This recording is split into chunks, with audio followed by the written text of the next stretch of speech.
প্রিয় ইমানি ভাই এবং বন্ধুগণ, আসেন এই যে বাপ সারা সন্তান একটা ভিডিও মিলাদুন নবী মানে না, এরা রাসূলের দুশমন।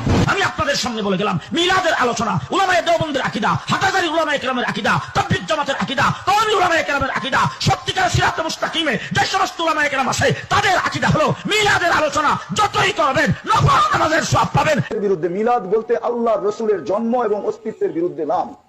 জন্ম না হইলে রাসূল পাইতাম তো পাইতাম করতে।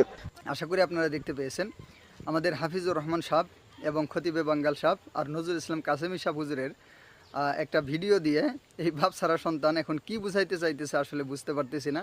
কারণ এরা তো আসলে এর জন্মেই তো সমস্যা, বাপ নাই এর বাপ সারা সন্তান, তো এ তো এরকম উল্টাপাল্টা বুঝবেই। দেখেন এখানে আসলে মিলাদ রসুল সাল্লাল্লাহু সাল্লামের জন্মের আলোচনার বিষয়কে তো আমরা অস্বীকার করি না, এটাকে দুনিয়ার কেউ অস্বীকার করে না।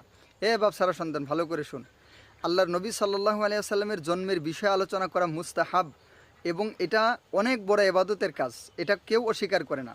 কিন্তু এই যে তোরা বাপ সারা সন্তানেরা, এই শেষ জামানার দাজ্জালের অনুসারী নমরুদের সন্তানেরা মিলাদুন নবী নামে যেই সমস্ত তোদের বাপ সারা সন্তানেরা যা কিছু অ্যাড করেছিস এগুলাকে আমরা মানি না।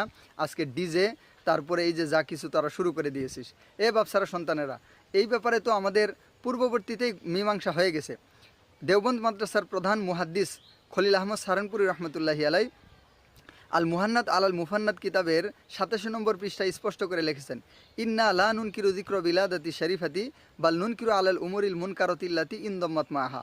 নিশ্চয়ই আমরা আল্লাহর নবী সাল্লাল্লাহু আলাইহি সাল্লামের জন্মের আলোচনার বিষয়কে অস্বীকার করি না, বরং এই যে তোদের মতো বাপ সারা সন্তানেরা যেই সমস্ত কীর্তিকলাপগুলো এর সাথে যুক্ত করেছিস যেগুলো ইসলামের মধ্যে নাই এবং আজকে এগুলাকে ঈমানের মাপকাঠিতে দাঁড় করিয়ে দিয়েছিস, এগুলাকে আমরা নাজায়েজ এবং হারাম মনে করি। বুঝলি রে বাপ সারা সন্তান?